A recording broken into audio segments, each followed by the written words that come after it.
Let's try it. Let's do that.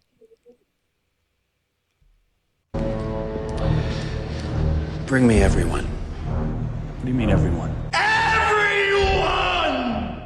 You're getting the audio. Yep.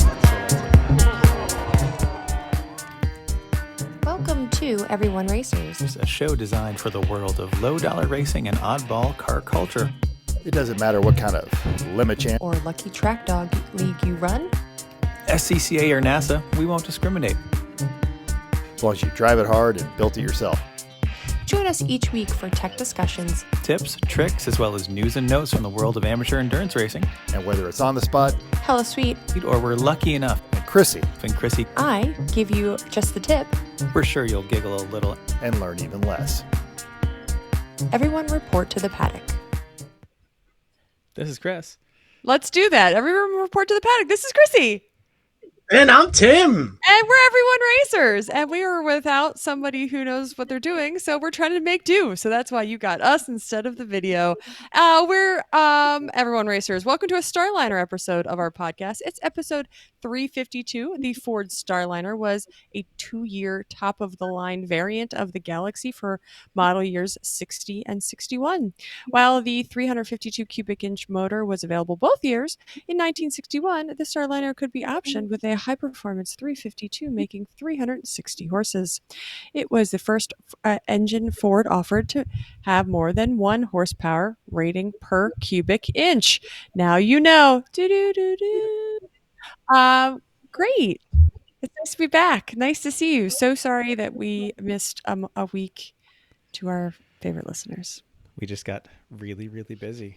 Sorry. So many things. So I can't wait to hear about them. We have those things. So Tim, what you working on? And then we'll tell you what we're working on. Well, apparently ants are not conductive of electricity. And the reason I know that is because 2 of my outdoor outlets have been infested with ants, one carpenter ants and one just your normal red ants.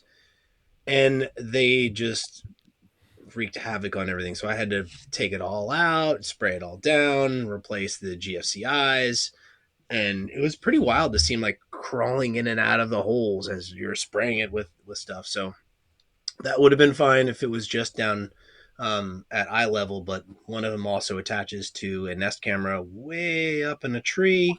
And then also a big string of, we have the outdoor like villa lights. So I had to cut one of the ends off of that and hardwired it in. So it was fun with ladders and electricity today. Good stuff. Was it raining and thundering?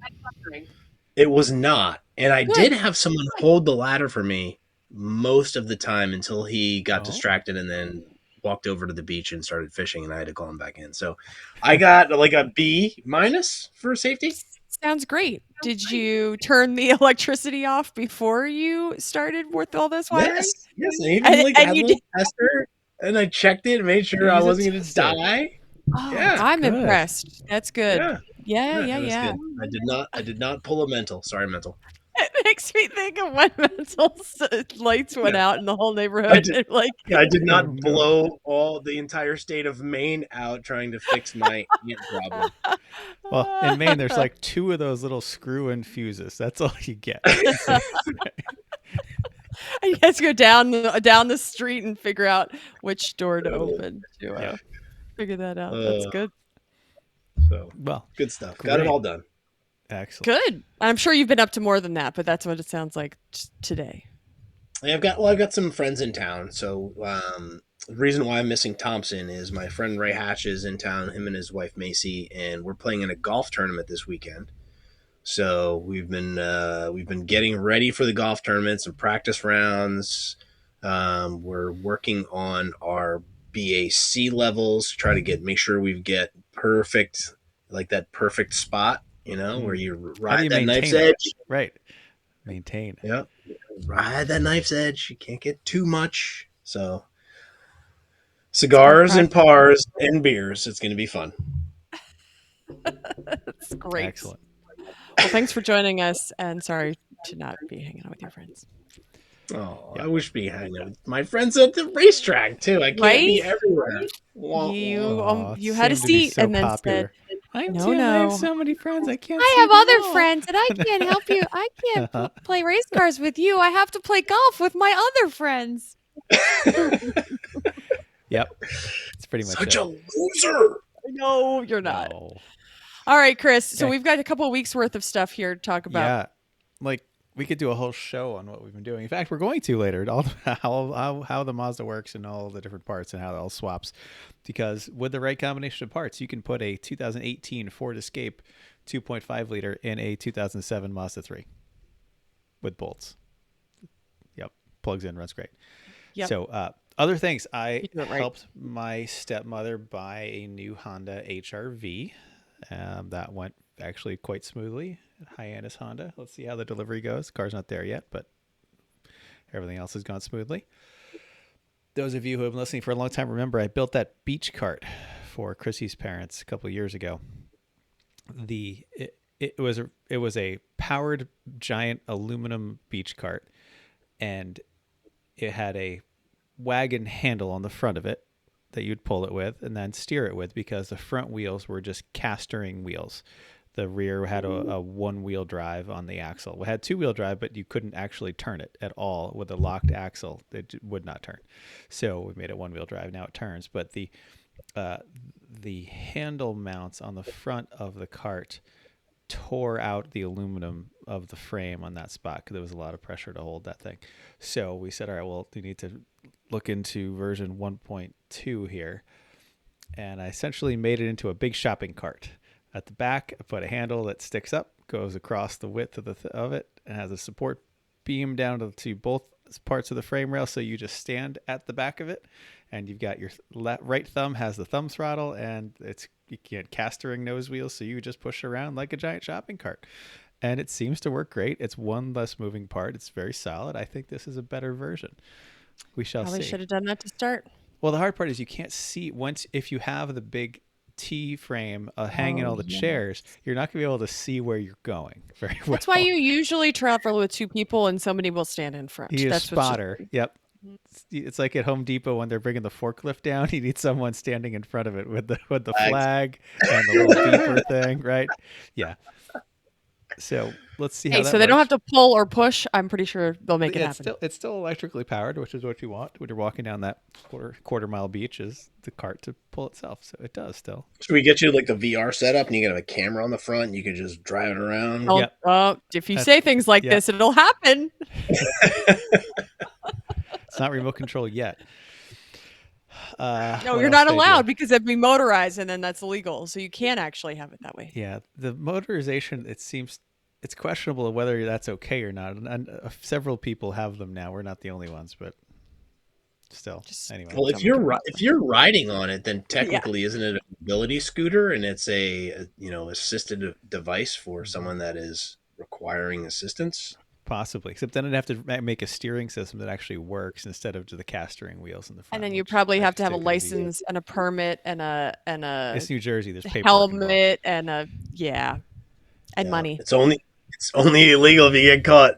That's how I learned when I was in Jersey. I mean, when you go to a beach that has a million people on it, like even just in the square sections that you sit, probably have hundreds of people in them. Well, they still won't be the people causing the most problems in wherever section they are with their little electric beach cart.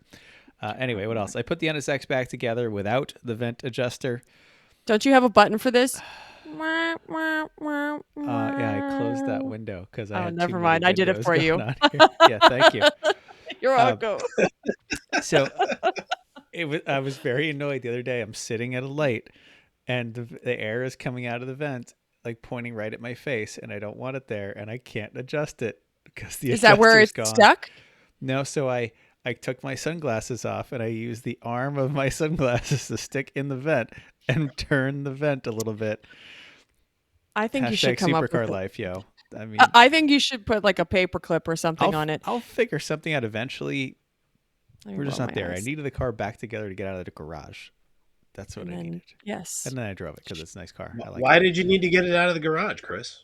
Well, because we were about to do all kinds of other stuff in the garage, like swapping the motor in the Mazda. So for those of you who Woo! don't remember, it left New Jersey Jersey.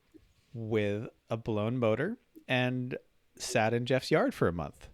Like a hella blown Like motor. almost 2 months, actually.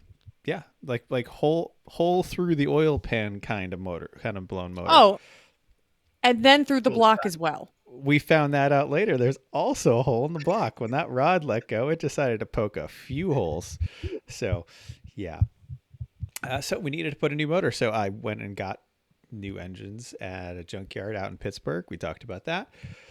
Eventually got the car from Jeff, brought it up here, cleaned it because it was a hot mess from oil everywhere and Jeff's yard. So got it actually clean enough to touch and got everything out. The motor, definitely cylinder number 1. Most of the rod is just gone. Like burnt. Like Well, crusty. the crank is the crank's a little crispy. But we haven't done a full post-mortem on the engine yet. But I will say that we got the main girdle off. The main bearings look perfect. Like Amazing. Like brand new perfect. They're amazingly perfect. But number 1 rod left the chat somehow. I don't know if it was a bolt failure or what it was. But yeah. Anyway, we'll have more pictures later when we take it apart more. So anyway, we got the motor out, get everything separated, and then had to spend a day swapping stuff around because it's basically a long block swap. So timing covers, crank pulleys, manifolds, you name it. It was most of what I did. Was Yeah. take a part off, leave it. We took everything. We took the engine out, and then had put that on. We put the new one on the New engine on the stand so we could work on stand. it. Yeah. Made the baffle for the oil pan. Just switched all the things over. Takes a while. See the video for that, by the way. Right. Yeah. If I was going to say it's right here, but Chris isn't that good, so it's not going to No be clue. right here. No idea.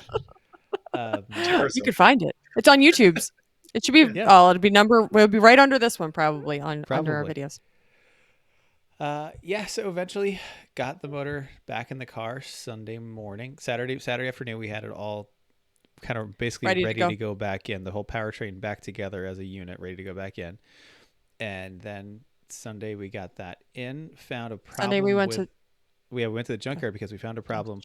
The variable cam timing plug was different, and I couldn't swap the old version over because it was part of a cam cap and it was a different shape and it didn't work at all. So, and also we had a problem with the valve cover fitting the variable cam timing solenoid thing and the coils. And it was all a mess. Like no combination was working. So we went to the junkyard, bought a couple wiring plugs and a set of 4 coils that we thought might work. Came back, those coils didn't work at all. That was a waste. But I was able to change the fitting in the valve cover to make that work. Again, talk about this in the Mazda episode. Anyway, in the end, car fired right up. Makes great oil pressure. I've driven it around about 20 miles now to break it in a little bit more. The engine now has 28 miles on it. So we're quadrupling the mileage. And it seems to run great. There was a tiny little water leak at a hose clamp. That was the only thing we could find wrong. It's in the trailer. It's race ready. It's been a lot of work. Let's see how it goes on Soon. soon. It's testing ready. Yes. Yep. Yes. Well, we went through the rest of the car, and it seemed okay otherwise. The rear brake pads are almost gone, but Bill has a set for me. He's going to bring to the track, so we'll have to swap those in. There's a little bit of a brake pulsing, I think, is due to the e-brake getting put on when the car was hot, and the car sitting outside for a month, probably with the e-brake on too. So I think that's a problem. But if that's the case, it's all the rear. We'll just swap it all out and be good with it. Everything else seems good. I mean, 20 miles around here it did okay. So we'll give it a shot on Friday at Thompson, see how it goes.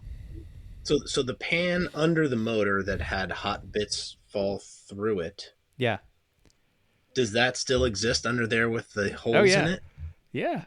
I left Oh, there was another video. the melty parts of the holes there too, because it's a fun bit of history of the car.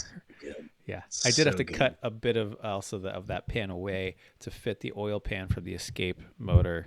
Is a different oil pan than the Mazda one, and it has a different angle and didn't fit quite right. So I had to cut a little hole, bigger hole in that. But aside from that, it's totally fine. I mean, it would be amazing if you took it out and like put it in a frame, hung it in the garage as wall art, right? Yeah. It'd be Well, like if it gets destroyed again, another I will take that bit out. So, yeah, we've got the garage all back together. 2 cars are in it. Everything's away. I don't want to do this again. Nobody blow up No, this motor, please. we're not It's a lot of doing work. this again. No. It doesn't fit well, or it fits too well, one or the other. So I don't want to do this again. It's not an the, easy sec- swap. the second spare is an exact replica of that. Yeah. Correct.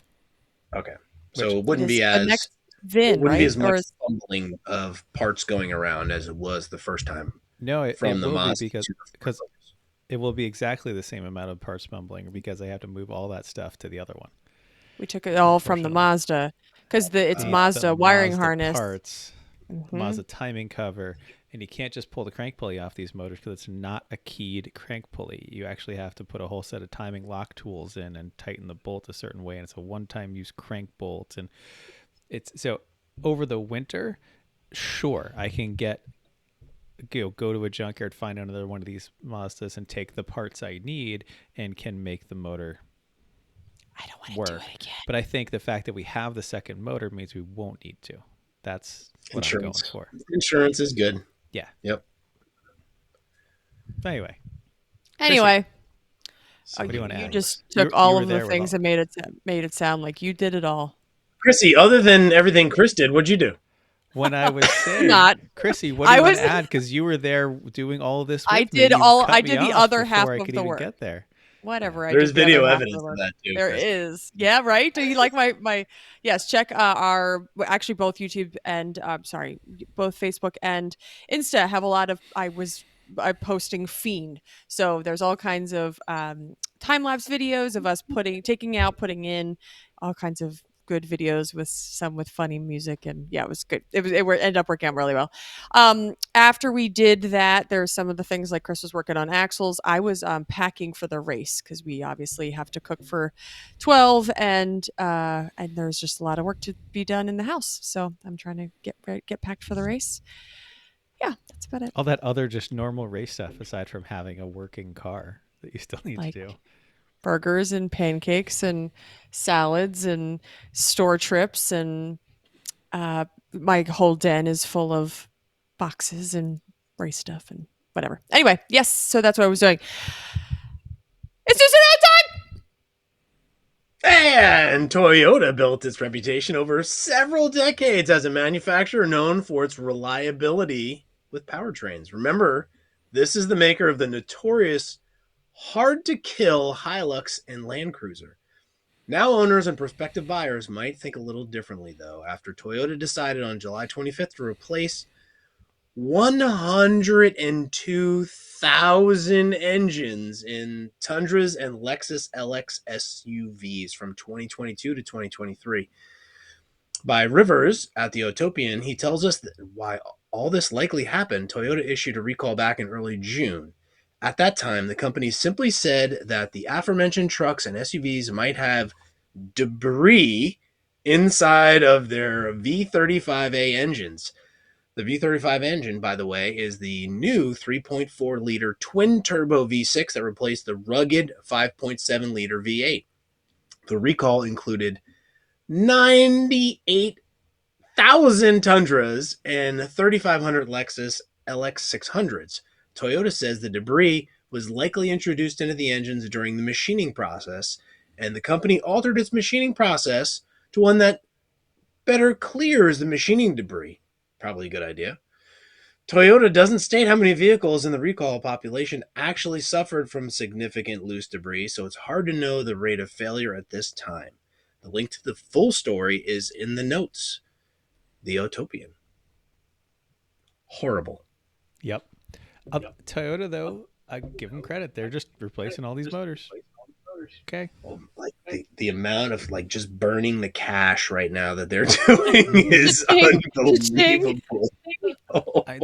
they do historically stand behind their stuff. Like, how many frames did they replace in Tundras and Tacomas and things? Years, 100,000 miles in, they're still replacing them. Yeah. So, Yep. okay. Good on them. Yep. Hey, so this past week, some of you may have been stranded in airports or Disney World. Why? Well, because the well-known cybersecurity company Crowdstrike fell prey to a Windows outage of their own making. It bloomed into what's being called the largest IT outage in history. But as Jason Torchinsky at the Autopian reminds us, don't be selfish and think about yourself, because the CEO of Crowdstrike, George Kurtz, lost his chance to go racing. In addition to being a major F1 and IMSA supporter, Kurtz also actually drives an AMG GT in the SRO GT World Challenge. The outage happened while they were setting up for an event at VIR, and looks like the cars never made it out. We've all lost a race weekend in Florida Park to work, and it appears that even CEOs have to contend with this as well. If nothing else, I'm sure it hastened the response. They have another race in 3 weeks at Road America. And you don't want to get those work calls when you're at the track and when it's, half the world just shut down because of our software. Oh, no. You're like, but I can't race. Right. Fix it.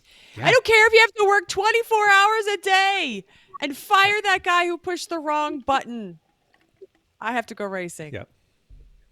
Yes. Somebody commented, they said, I can just see this. Yeah, I started my job at Dark Trace, and we pushed out a quick update, and we got that done before noon. It was a pretty easy day. ... Yep. Oh. Yeah, like, right? Well, Really happy at my first day here at Microsoft. Yeah. and my last. Goodbye. Yeah. Okay, gearheads of the world differ on opinions just like any other segment of society. Imports versus domestics, LS versus K-swap, sleep at a track or in a hotel. But we believe everyone into cars can agree that homeowners associations are the absolute worst. Even after a new Florida state law restricting the power of HOAs, Lawrence Hodge at Jalopnik has a story of a Sarasota HOA for the Meadows and how they continue to enforce rules regarding pickups. Created in 1976, the bylaws state that pickups can't be parked in the driveway of residents' homes between the hours of 11 p.m. and 5 a.m. A privately owned pickup in a privately owned driveway faces fines and can be towed. The residents have to use a private lot down the street at the cost of up to $500 a month. The HOA rule still stands because the language in the law wasn't worded strongly enough. HOAs are the worst. I would have some strong language. I'm just saying. Yeah. It's like kind of like discrimination. Like, well, it's also, they bought their tickets. They knew what they were getting into. How do you feel about Florida, Chris? How do you feel about you're Florida? buying the house, you know that it has an HOA. You can look at the rules. You can see, I don't like that. So you can choose not to buy. Okay. If you put a camper top on a truck, does it no longer become a pickup truck and is now an SUV? Who depends on Like what when does that happen? rules in the 70s? It probably isn't. I don't know. It's not a thing. Like, how much Bondo do I have to put on the seam to make this an SUV? Yeah. I live here. What are you talking about? Yeah. People with pickup trucks just need to get elected worse. to the HOA board and get the rules changed. How about that? Yeah. Mm-hmm. They might have tried. Who knows? It's Florida. They're strong on their rules for no reason. Florida. It's dumb. Bad rules. All right. Bad rules. We're always finding cool race cars on Racing Junk, but you also need to be able to get your car to the track, or more importantly, enable others' bad decisions when perusing your local sale ads. Turns out Racing Junk has you covered there as well. Chris is bringing it up right now. Trying to. No, you're not. Okay, I'll keep reading. Right now, there is a Big Tex open trailer in Temecula, California for just $7,400, which seems to be a lot for an open trailer. But this one has a tilt bed, 3,400-pound winch, deep cycle battery with solar charging. What? It comes with E-Track, and the seller is including all of it. It has a gross vehicle weighted rate of 14,000 pounds.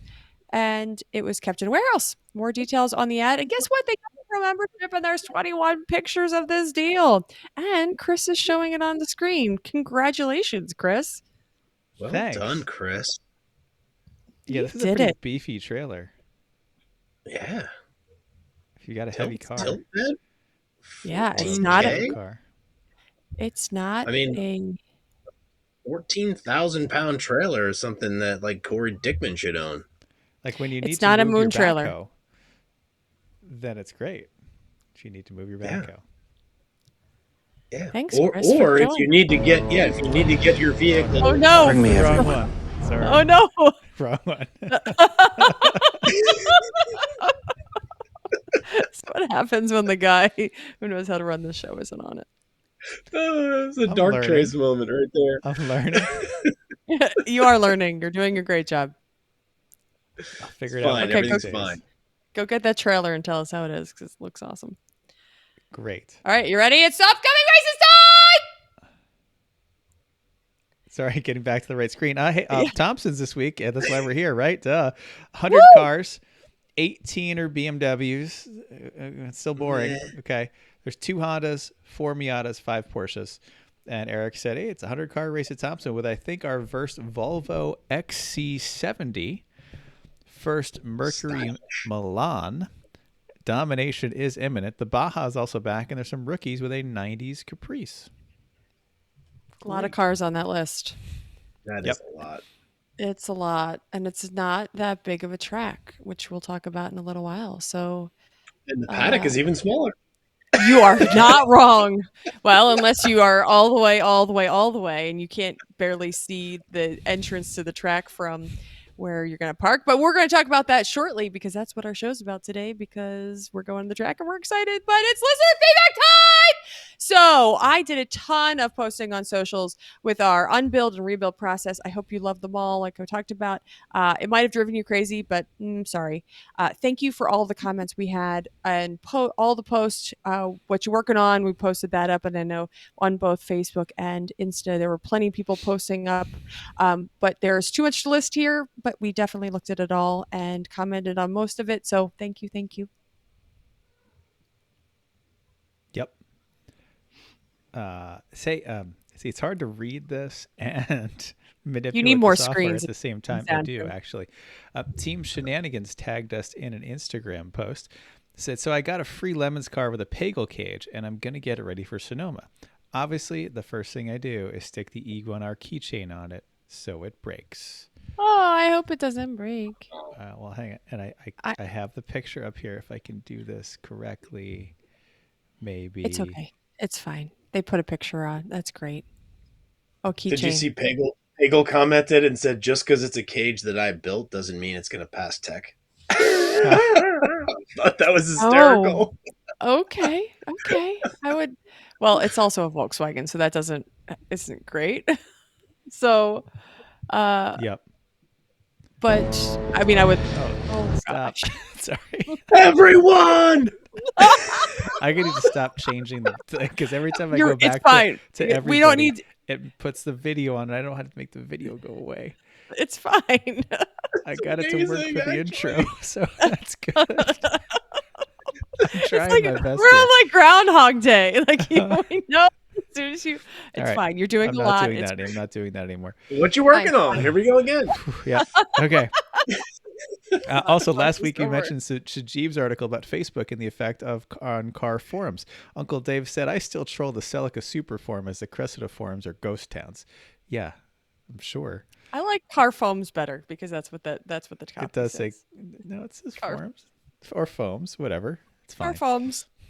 Car No, phones. you said it right. I was Yeah. making fun. Okay. Well, he also Okay. talked about the previously mentioned discounts Ford has on the all-electric F-150 Lightning.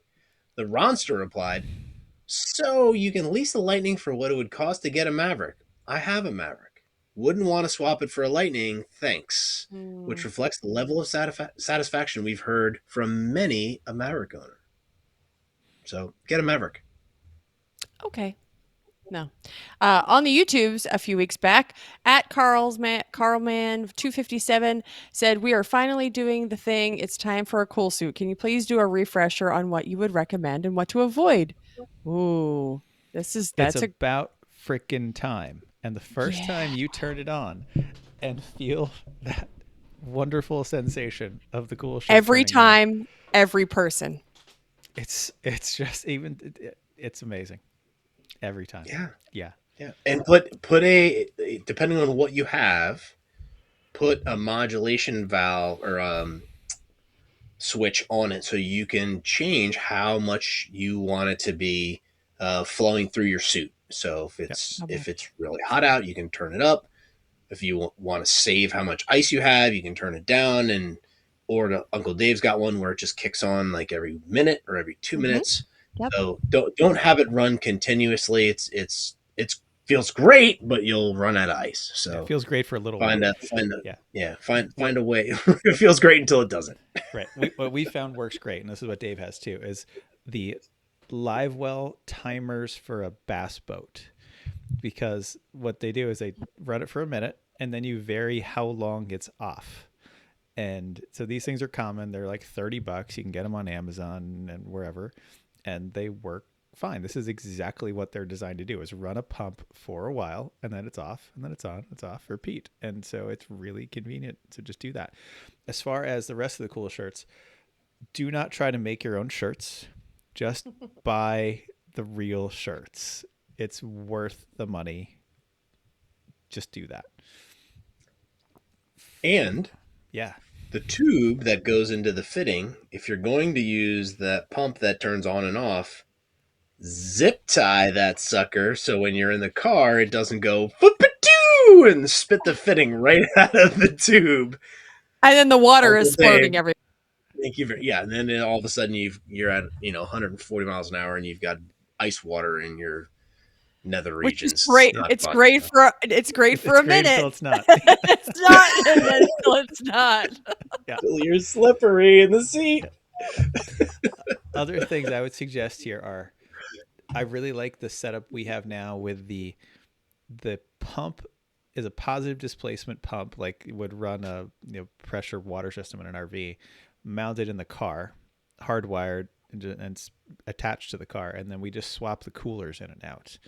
It's way faster. We used to have a pump in a cooler attached to the car, and for every stop you'd have to then like get some water out of it and then put more ice in it and ratchet strap it back down. But sometimes the ratchet strap wouldn't be on right, it would fall over, or it was difficult.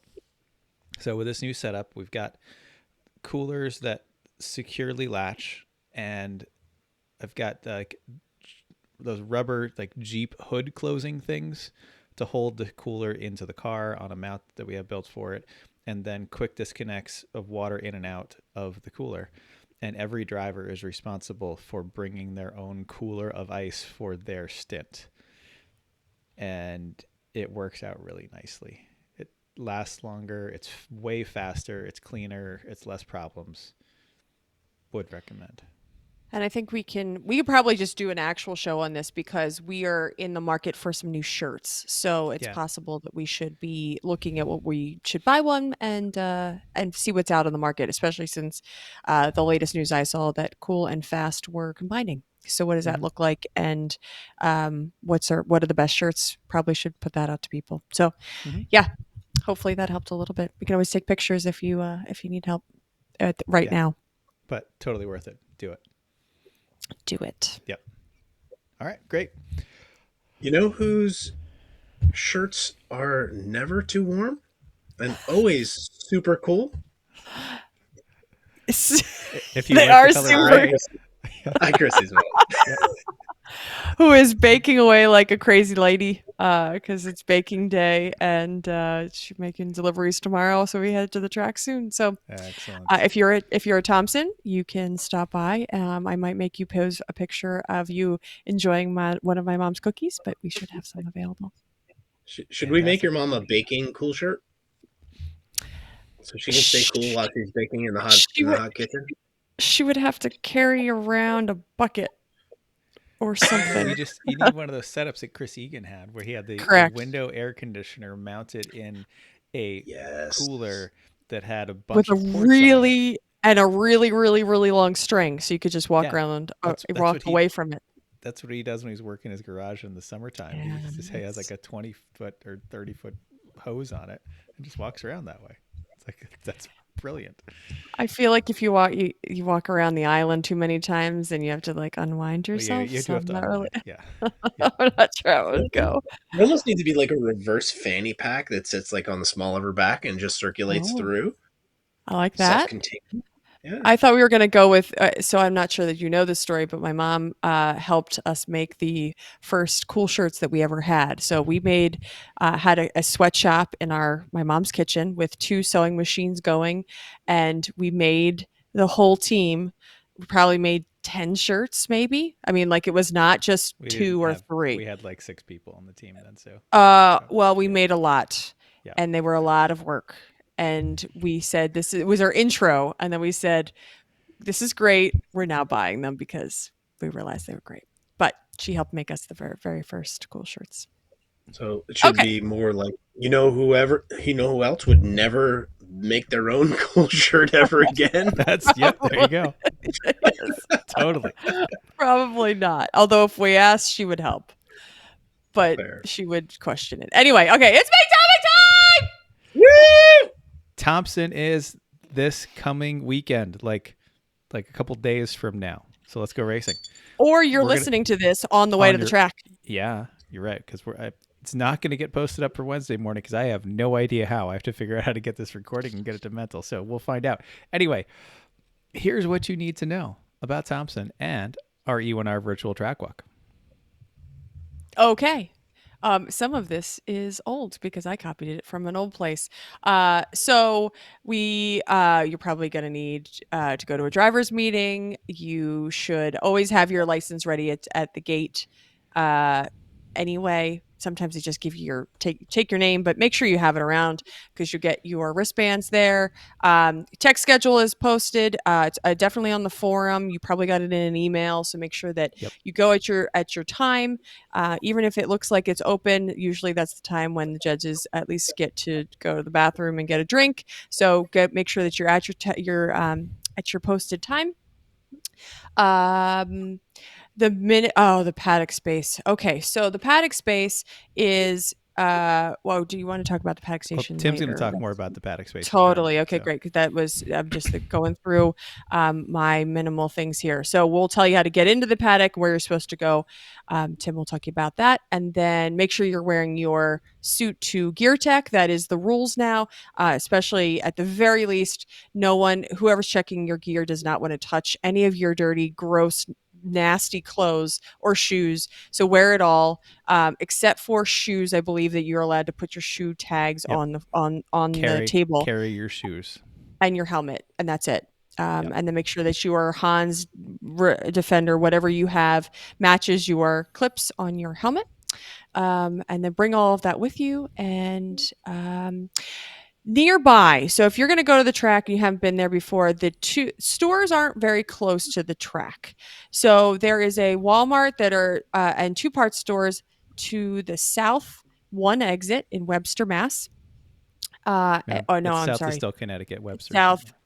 Got it. I'm sorry. South, 1 exit. And then Webster, Mass is the north one that has other stuff. Gas stations, either north or south, but south is slightly cheaper in Connecticut. As Connecticut gas tax is slightly less than Mass. Really? Mm-hmm. Connecticut's usually more expensive. Yep. Okay. There's nothing around the track, so don't plan on going there and then going back out. Get stuff before you come in, and then once you're there, you're pretty much there. Except for, did we talk about the track? Yes. The next thing is there's a restaurant and ice cream. Bogey's ice cream is amazing. We make a trip over there. Sometimes one of your teammates might come back and be licking their lips and saying, my tummy is chilly, and you're like, Why? Because it's 97 degrees outside. You're like, oh, I just got myself some ice cream, which has happened on our team. And then the rest of your team hates you. So you probably should all just go together and or ask people what they want and don't sit around and say, oh, you just got out of the race car? This ice cream is delicious. It's Can't not pit now. right. Eating ice cream.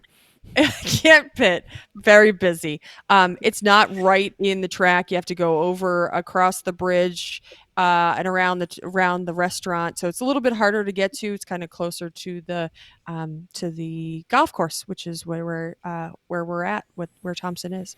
And lastly, what I have is there's potluck. So make sure you show up.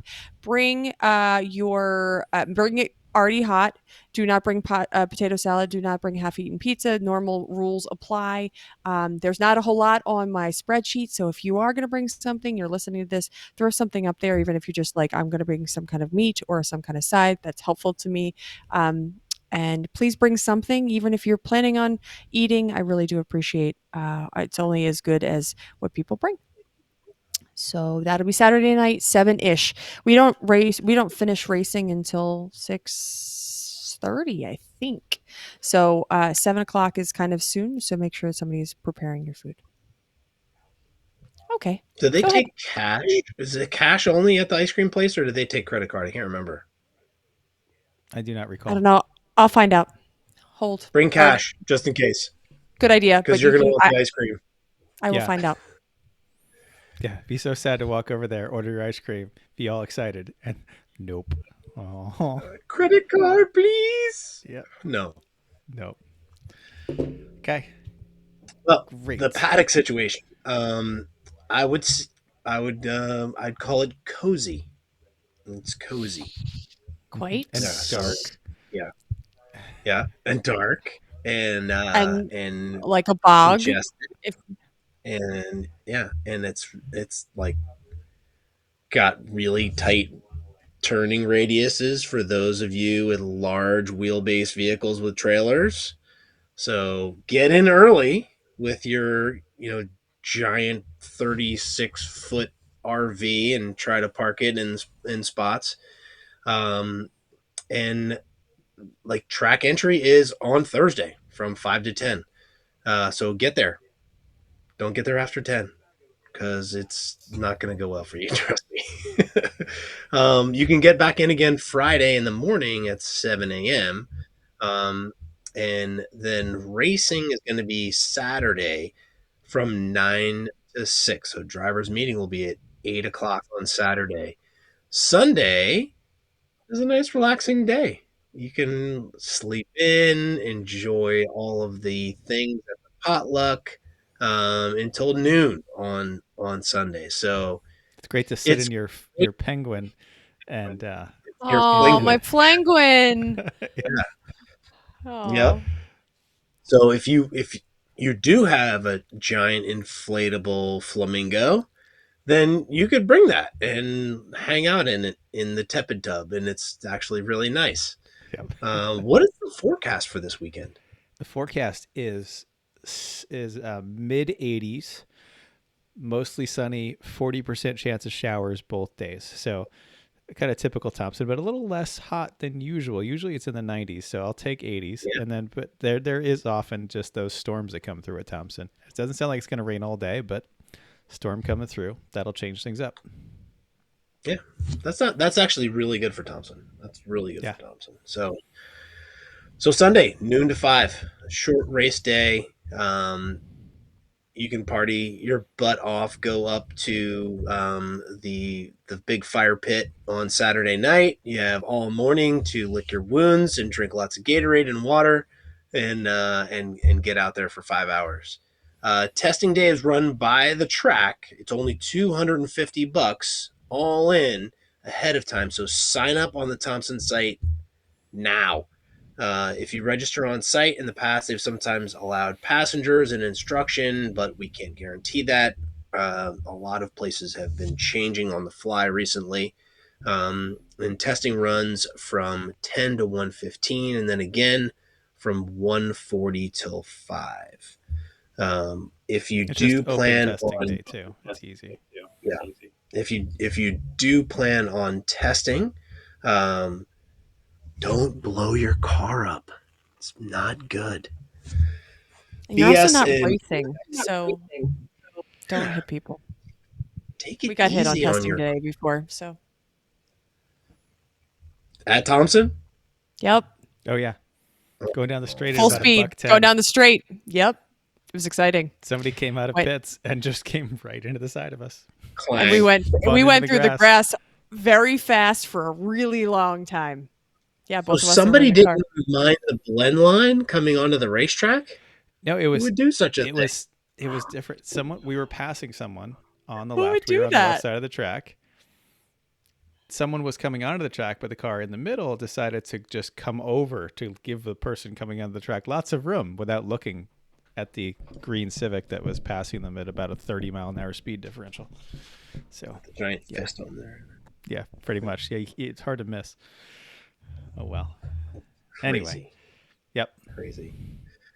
Well, BS and Gear Tech from noon to 5 as usual. Check the list for your tech time. Please try to go in that window. If you have a problem and you can't make your tech time, usually just let the judges know. They can make accommodations for strange things like, I don't know, like my trailer fell off and I won't be there on time, or my car is on No fire. excuse. So, No excuse. yeah. Actually, bringing So- the car slightly on, or just not on fire, like no longer, like recently on fire. Yeah. That'll get you covered down a covered class, in I think. covered in foam from the Yeah, fire I would- prevention I would team. be more lenient in classing with the person So whose car legit. had just been on That's fire. so right? legit. C0. Good luck. Yeah.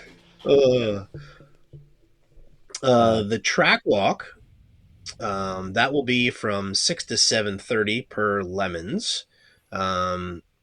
It's great to do if you haven't been out on track before. Normally, Chris will do an organized track walk, but as we've talked about, there is a lot going on with new motors and things, so probably not going to happen on this race, but I recommend going out there and checking it out. When you come in, pretty much after going, always do. At this track, they Yes. almost always let us go. They don't really have a way Yeah. to continue. so when you come in, and after you go over the bridge, head to the left and squat where you want. Squat where you want. Yeah, Okay. that's how you pick your paddock spot, right? Whoever's there. Sure. Step 4. Yeah. But you got to go to the left, though. Yes. If you go to the right, that means that you reserved a garage in advance. That's how like all of the rich kids live. So if you want to hang out with the cool kids, pay in advance and go to the right, or go to the left and you can spread your wings.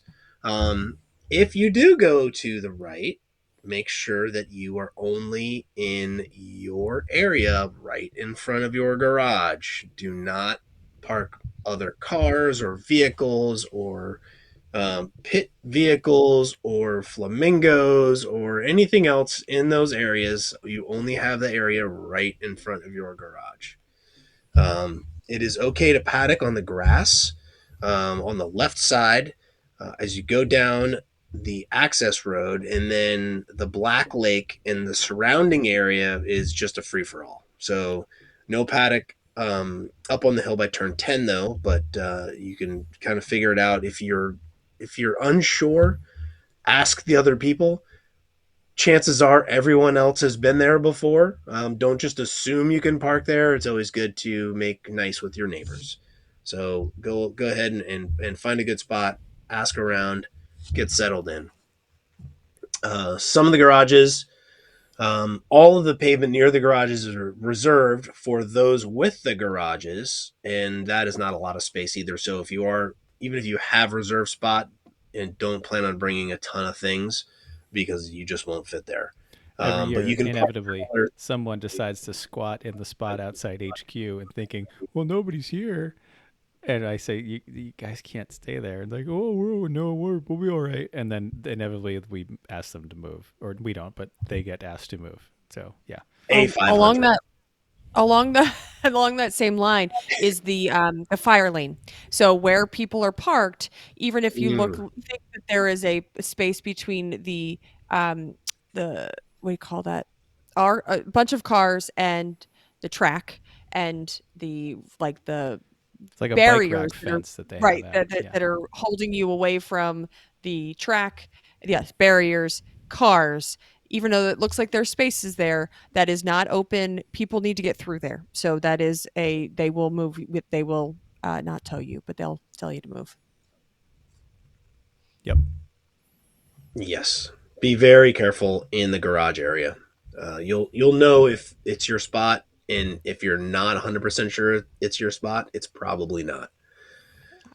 You can park your trailers down in the grass in the unused part of the oval infield just to get it out of the way. Highly recommend doing that so you have room to put all of your other crap near your garage.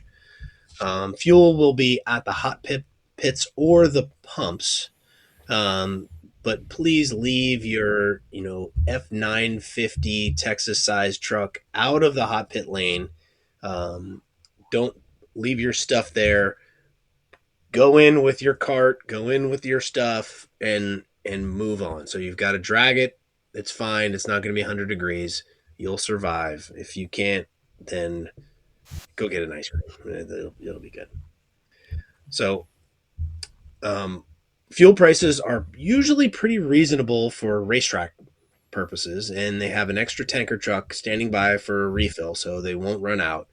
But be sure to put your credit card back in the machine when you finish pumping to finish your transaction. You put it in, you pump your gas, you got to put it back in, get your receipt. Otherwise, it will stay open, and all of the people that come in after you will love you.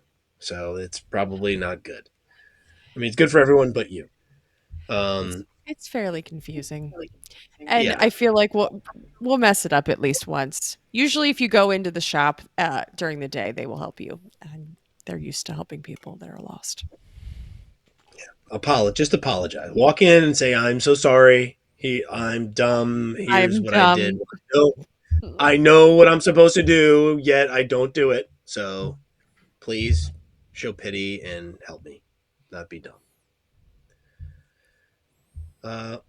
Top tip: mind the blend line. It's short and it's at the fastest part of the track. Watch for blend line dive bombers. People will shoot in from the hot side of the track. People go all the way left trying to get onto the track. It is a very dangerous spot. Please pretend like that white line is a 5-foot concrete wall and do not touch the concrete wall. It's just drive down to turn 1. That's it. Drive straight to turn 1. Yeah, just go. Take it tight apex. Traffic around the garage is always counterclockwise. Keep the building on your left and watch for your paddock speed, because it is how many miles an hour? 10. Which is Painfully painfully slow when you come off the track. Walking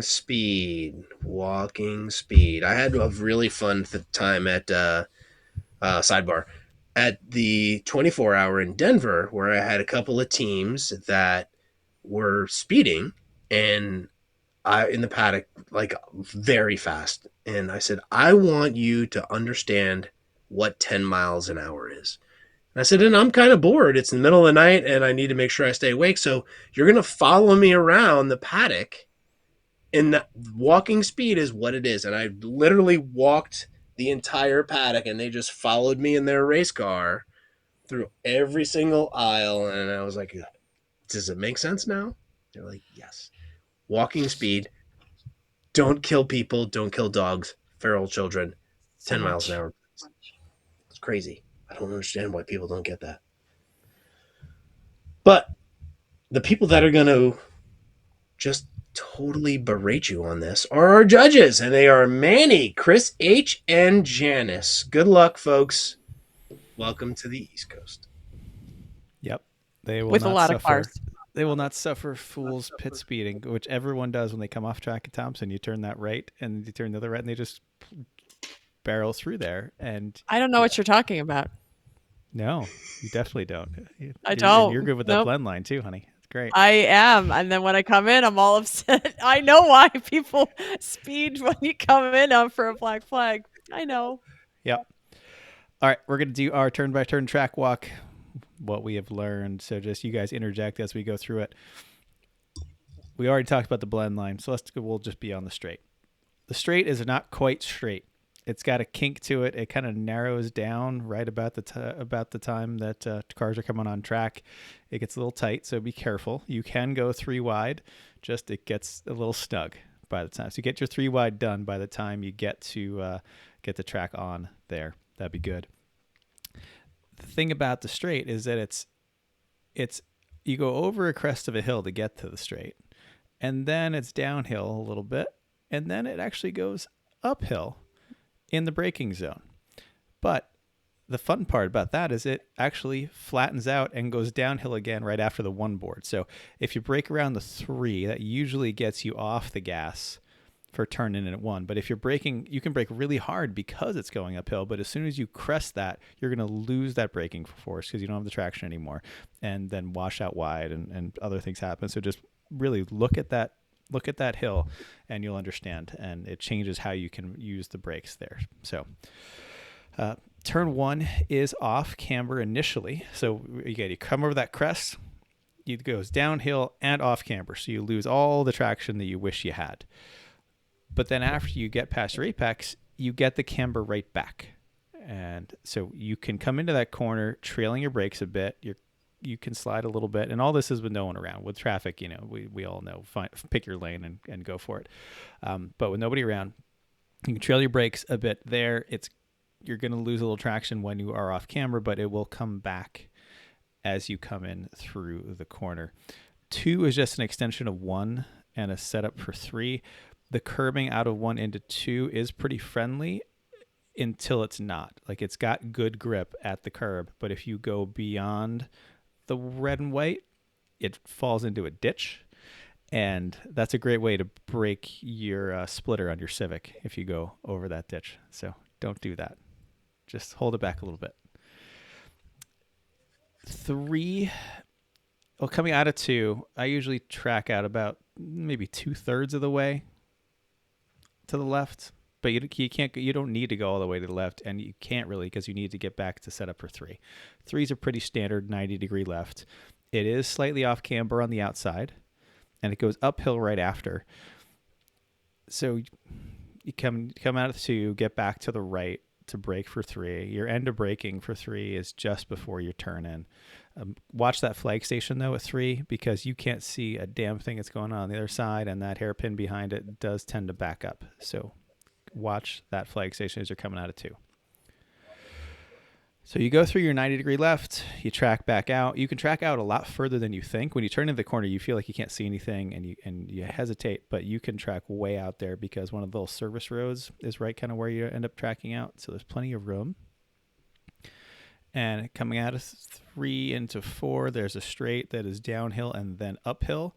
And then as you get into 4, which is a very tight hairpin, the track falls away again. So it goes downhill again and off camber again as you go through the very tight right-hand hairpin. You can take 2 real different lines through here. A single apex late, I think, is the best. So come in, go a little far out, tighten up your apex as you're coming through the corner. Apex is 2/3 of the way around, and then just push wide back out to the curbing on the far side of 4. That works out pretty well. You just got to get some weight up on the nose of the car to get it to turn around that tight corner. It's a challenging one, to be sure. So after 4, you're going on a straight to go toward the bridge to the 5 and 6 combination. There's a couple different ways to do this. Depends on your car and your traffic. I've tried them both. I have one that I like better, but it's pretty close. It depends on your car. But the key is you want to try to track out very late in 6. So it's after you're under the bridge. Your apex is beyond the bridge, basically. if you do a single apex. You can do a double apex and come into 5 by the bridge and apex the grass before the bridge and then go out under the bridge, and under the bridge you kind of make it a V and then turn back to go back out in 6, or you kind of swing in wide through 5 and then aim for your track, your apex way on the other side. And there's a piece of pavement there that there's a triangle on the inside. Dorito. It's the Dorito. Exactly. Aim for the Dorito. Once you've seen it once, you always see it and you always aim for it. And that works out great, because the problem is as soon as you go into the oval, you lose all the camber. It's camber way away from you. You lose a lot of traction, and you go down to that curbing on the outside, and that curbing has a big ditch in it for all the people that apexed that too early and lost the traction. So don't go off at that curbing, because it will hurt your car probably. So aim for the Dorito. Yeah, aim for the Dorito. Power out. It's a super late apex, but it works really, really well and gets you onto that straight where a lot of passing happens as you're entering the oval, and everyone just splits apart. Tim. As you approach the bridge, look for the flag stands. Yeah. Because as you're going around that turn towards the Dorito, there will be a Cadillac facing the wrong direction, and you are coming around there hot and like, now where do I go? So keep your eyes up for flags before you enter that area. And I think there should be a blinking yellow light if there is something major before you go under the bridge. So if your eyes are up and as you're going towards the apex of under the bridge, yes, you need to see the one that's right at the outside of the bridge, the inside of the... Yeah, the stations there's one in 4, and then there's one that's just after you go under the bridge is where the station will be on your right, but you can see that as you're turning into 5. You can see as soon as you get under the bridge, so keep your eye out for that, which is tough because you want to be looking to the left, but the flag station is to the right. Especially if you're trying to pass a Simca and 2 other horrible cars, so your eyes are not looking towards the yellow flashing thing. Yeah, but look at it. Yes, please do. Good call. Okay, so now we're in the oval.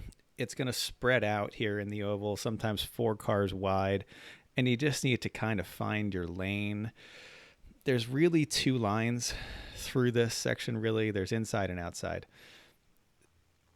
In the times that I have tested in our cars, if I stay up high on the oval, on the banking of the oval, out wide, I can stay on the gas a lot longer and brake really late and then turn in hard while you're on the banking. You can get a whole bunch of turn in there. It'll really grip great. But then as soon as you hit the bottom of the banking, you lose that grip. So you've got to unwind the wheel to carry the speed, but you turn in a lot harder than you usually would because you're on the banking. And then gradually tighten up your line to apex most of the way through the corner. There's a big bump in the middle if you don't, and you'll see it, or especially if you walk the track, you'll find it, and it's kind of right where you kind of want the car seems to naturally want to flow, is right to this bump.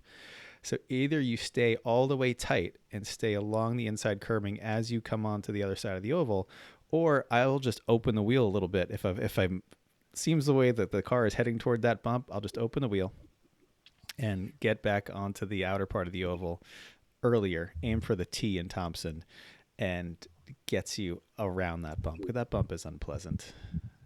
Yeah, it's going to upset the car as you go through it.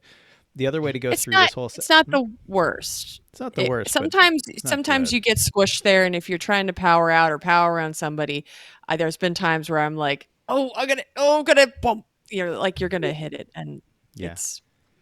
Yeah, if you're in traffic...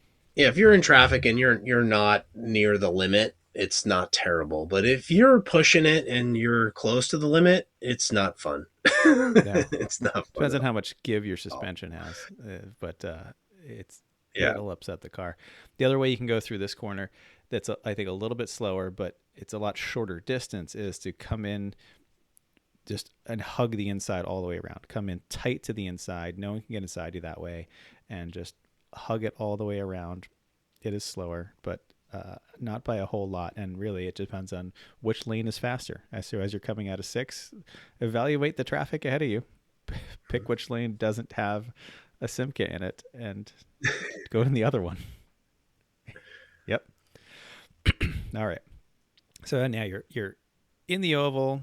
You're coming down the other side, and there's a great flag station right ahead of you that you need to pay attention to. But it's a great line of sight flag station, so make sure you catch that one. But as you're coming off the oval, I see a lot of people stay way out to the right as they're coming off the oval to head into the little kind of left-right section there.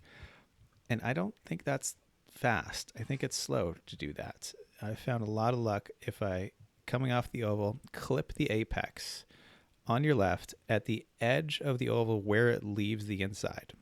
Like just stay, you'll see the spot where it kind of exits to the left. That spot is your apex.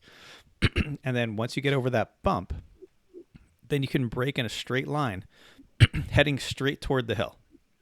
And you can haul down a lot of speed that way. But doing it this way, it makes it so you can stay on the gas up to the bump or even over the bump, depends on how your car handles that. Instead of the people who are going out to the right have to let off a lot to have the more time that they're spending cornering.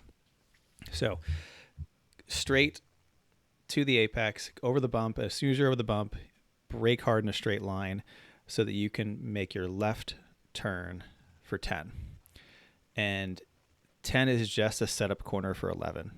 It's 90 degrees off camber to the right. It's downhill. Yeah, really, that's 10. I feel like a lot of people over slow for 10. They do. Yeah. Well, I'm still actually going to finish up 9. So when you're in 9, you come over the bump, you braked, turn left, and just have your car aligned with the left side of the track. There's 0 track out here at all. No track out. Just line up with the track on your left. 10 is a setup corner for 11. That's a 90-degree right. You're right, Tim. A lot of people do overslow for this. It's a right-hand turn, off camber and downhill. Track all the way out, and a lot of people don't track all the way out there, and that's what's costing them speed, and that's going to cost them speed all the way through 11 and all the way down the straight. So if you've set up through 9 correctly, you can get on the gas in 10. Some cars don't need to lift going through 10 into 11. Other one, like our cars, usually I'll just do a lift. Don't need to do a brake. And right around the end of the curbing is where you will need to do that speed correction to get you ready for 11, because 11 is the setup for the really long straight.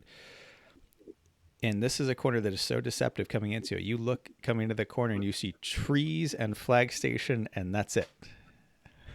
And say, and well, a wall. going well. And as you're going, yeah. as you're going up the hill, there's a barrier wall that is the end of the track. Like holding the people in to your right. Yep. But Confident firing. There's a ton of track out on the other side if you get through it. So get on the gas as you're turning in and just hold it, and you'll be all right, because there's so much more track out than you think. And you're going to be going uphill after you pass the apex, which is going to compress your suspension and give you more grip too. So stay on the gas, trust the track's going to be there, and power up and over that hill. But try to get your car straight before you go over that hill, because it's a fairly abrupt hill. And if you go over that hill sideways, you should. You really should. Going over there is no try. There is do or do not. Yes. It can go very poorly. And then as soon as you're over the hill, the track on the left tightens up. So all that room you had coming through 11, you don't have it anymore. So you got to get all the turning sorted out before you crest that hill. And then also watch out at the flag station on the right on the crest of the hill for the people who are going into the pits on the other side too. Because that's right where it is, and it can get a little congested there. The first time, second time, especially if you're testing, there used to be, don't know if it's still there, a mark on the track just at the crest of the hill. And that is a good indication don't look at it every time because you're supposed to be looking where you're going, looking way down the track. But it's kind of a good indication of where the end of the track is because it's going to tighten on your left if you are going. Try to put your driver's side over that little mark, and it's just like a paint mark on the ground. But again, not sure if it's still there, but if there's some kind of marking that you can find, you can trust and go. You can already be going flat out because you trust that there's going to be track there when you go up and over the hill. Yep. Not your first lap, but maybe your fifth lap. Oh, sure. Well, yeah. Yeah. How about when you're testing, which is a better What kind idea. of mark was it? Was it like a tar strip or was it a paint No, mark, it's a paint. It's a paint mark. Yeah. Okay. Great. I guess you didn't see it. I used I'm it just as a trying to reference. clarify for everybody Oh, what it is. I said it was a paint mark, but okay. Okay. Yes, paint mark. Wonderful. Watch flagging stations all over the place because there are, I know you mentioned them, but I'm just thinking of that one. There's not as many of them. There's usually one for multiple corners, and they're really relying on seeing the whole, like a whole picture, a whole corner. So really knowing and watching them. Sometimes they're in treetops, sometimes they're behind barriers. Typically, it's pretty good flagging, I think, for the most part. Usually, the flaggers, if they're not usually flagging, plenty of them will duck down. So the ones that like right under the bridge or the ones that are at 9, sometimes they will not be around. There's a lot of really good markers here. So like a break here, or you can look up and try to like use a different marker to say, well, I know I can drive to this place and then break, not just breaking markers just down the straight. Finding your own reference points is what you're saying. Thank you. Yes, there's things around the track that you can use for your own reference points. A lot of them, Like, yes. Sometimes like the anal trailer that we've still used anal to be trailer. Right. Yes, that was a great reference point. Yeah, it was. It But was. like the It just star We'll be there every year, changed though. color. Yeah, no. Yeah, They keep moving don't it, expect unfortunately. anal every year. Nope. No, it just happened to be there like a couple years, and you happened to be their parking spot, which was great because we could use that as a reference point. For anybody who doesn't know what it is, I don't know what it said, but the door was open and the end of it only said anal. So it was the only thing you saw as soon as you were driving straight at it, and you Turn had to 9, look at it before you turned left. There's the anal So trailer. it was very prominent. Yep. My last top tip is this is a track where I found that there were a couple of corners that I felt like I was overslowing, and I found myself looking at the ground. So this is one of my notorious tracks of keeping your eyes up, looking for those different trees or whatever, looking at the track instead of looking at that apex. I know that you're supposed to do that every time, but this I keep coming back to, like one, I was slowing in one, and I was just because I was looking at the apex. And so eyes up. I'm going to look at the stickers this time. Eyes up. Oh, I the found stickers myself are doing that acidic. in the 2-3 complex. Like Yeah. trying to hit the marks. Yep. First time like trying through the track, trying to hit the marks, and I was like, I should be, the track's over there. I should be looking where I'm trying to go. So totally Yeah. agree. In one, I was looking at the apex, and then I started looking at the sign. There's a billboard that's right. If you were to go straight off at one, like if you early apexed and you kept going, there's a billboard over there. And so I kept looking at the billboard because I would not look at the track. So plenty of reference points. Yes, thank you for saying the words I was looking for. Reference points around here to stop you from looking at the ground, because I tend to like to do that. And just watch out for traffic that can back up and stop very quickly. This track has a lot of very tight corners. So much. And if something goes wrong, they're going to bunch up really quickly, and you can't always see it. So that's another reason, eyes up. Cool. Heck yeah. Anything else? Great track. Can't wait to run. Make sure you Great. bring lots of water, Gatorade. It's going to be hot. Yeah, that's. I mean, we didn't talk a lot about the bonfire. Should we just throw a quick bonfire teaser in there to wrap up? Do it. Is that just a tip? So- Is stay away from the bonfire. Stay back. Dude, a don't little bit fall from in the bonfire. Don't Can be, fall in the sure. bonfire. Face first, a bad way to go. Don't in let the someone bonfire. talk you into getting into a cart while they tow you with Scooty Why not? to or from the bonfire. And then I took a video of me bouncing down it. Why? It was hilarious. Don't pour a safety gasoline on the professional. bonfire. Is another good I'm- top safety tip. Right. Yeah. I might be a safety professional, but I choose By day.